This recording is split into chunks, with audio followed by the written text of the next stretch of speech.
No one hands over power willingly. Thank you. No one hands over power willingly. And women do not get the men they deserve. If a woman knows her husband is HIV positive, and he insists on sleeping in her brow protection, she has the problem. It's not forget its functionality. She has to be mental. To accept that. Just mental. By the way, I know a non-governmental organization that is supporting women who are running for politics. It's they're supporting them. They finance them. They teach them how to talk, how to campaign. And this was only recently. They're going for local government elections, and so they're improving those women. So in some way, that's some kind of mentorship by the NGO for these women. I saw the women gather and I wondered, but it's mentoring. And so in some ways, I think that change is happening.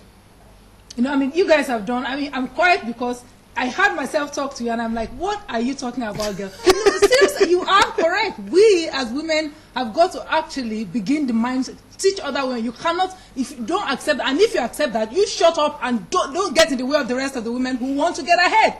It's as simple as that. Okay, we'll do something about that.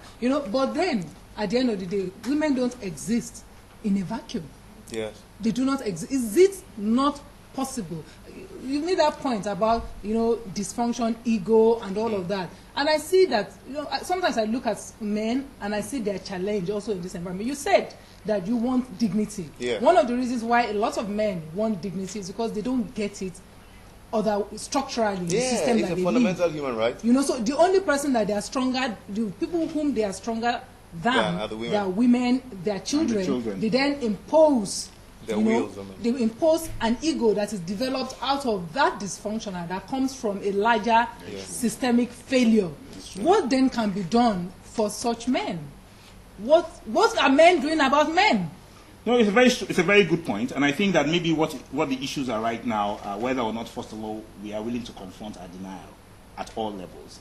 These kind of conversations rarely happen, and because people themselves don't even understand the pathology that they're carrying, because nobody's even describing it to them, they think it's the norm. They think it's the norm to go and behave in a manner that is not appropriate towards one another, first of all, and towards the larger society as a rule. And again, I use the analogy of driving, because often that's when you actually know how someone is thinking, is the way he drives. And whether he's using any kind of rational sense of, is he breaking the law by doing what he's doing, by stopping and letting the other guy pass, maybe it will in fact help the traffic to move forward. So fundamentally, we have to confront, whether it's through the legislation that we create for our society, we have to raise the bar on ourselves. Legislation. I didn't get that. Sorry? I didn't get that. I said legislation in the sense that where laws can help guide society, because most societies, when laws don't play a role, tend to act in the same way Nigeria, in New York, if you don't park your car in the right place, it will cost you a fine of $85. That is beautiful. And after 3 months, they will seize your license. So they raise the bar so high on you, and they enforce the law that it forces you. And over time, that enforcement becomes a behavior practice, where over time, like we just said. So we have never actually reached the point in Nigerian and most African societies where we have evolved into modern states.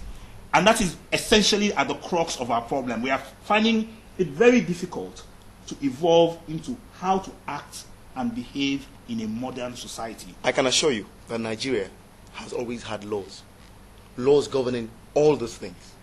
Now, the former minister of the Federal Capital Territory made a statement. He said something that was important to me, and I wrote it down.